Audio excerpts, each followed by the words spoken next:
Today we're talking about shoulders. Now, shoulders, they're the most mobile joint of the body. They can move in all directions. They can reach up, reach down, across and around. It's a really mobile joint.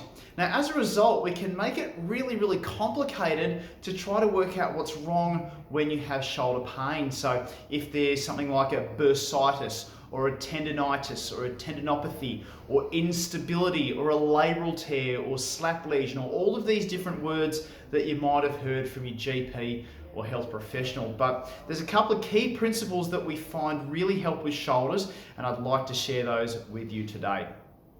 Here's the first one. The first thing that we like to look at with shoulders to clear all of the confusion out of the equation with such a mobile joint.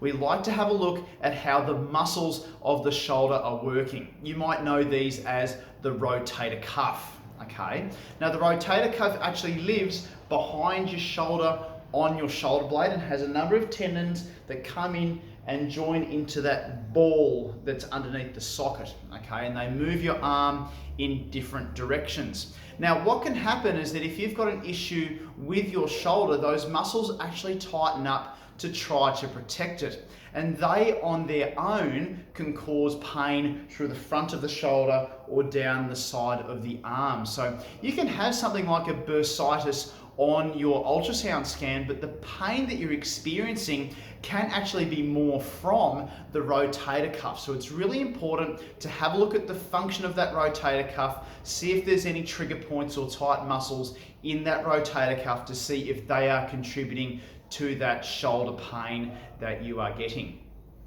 The second tip of advice around shoulder pain is actually working out where the pain is. Now, we know that when people come in, and I was just talking to Taylor behind the camera there, Tay, about when I say shoulders, what do you mean? Okay, so when people say I've got a sore shoulder, sometimes they can mean this area here, sometimes they can mean this area here, and sometimes they can mean this area here. As a matter of fact, those three different locations give us as the physiotherapist a bit of a guide as to what the issue might be. So pain here, that's sort of on top of the shoulder joint, sort of across your traps, is more likely to be as a result of muscles and joints that are affected by your neck.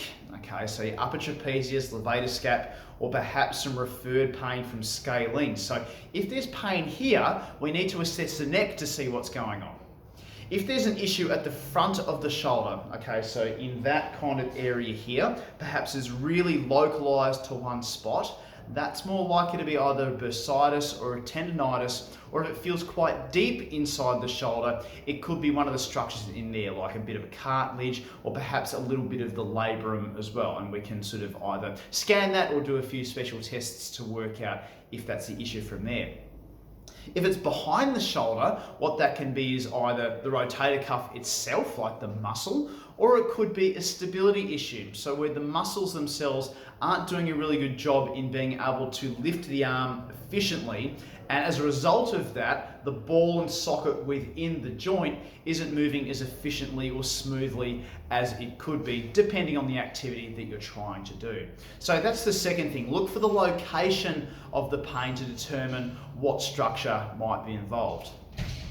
The third thing that we need to do with all shoulders, no matter what, is to get them strong, okay? It's really important to be strong in the shoulder so you can do all the things that you want to do with your arm, because let's face it, if anyone out there's had a frozen shoulder, they know what it's like if you haven't got a shoulder that's able to do everything that it needs to do. It affects your elbow, affects your wrist, affects your trunk, because you've got to twist to actually get anything done. So it's really important to be nice and strong through that shoulder in all directions, up and down, side to side with rotation, out to the side and rotation, reaching across and pulling up. All of those different directions are just so important. And because of the way that the shoulder is built, because of all the connections in and around it, pretty much anything from here out and around into your arm all have an impact on the shoulder. So if there is an issue with your shoulder, if it's a tendonitis, a bursitis,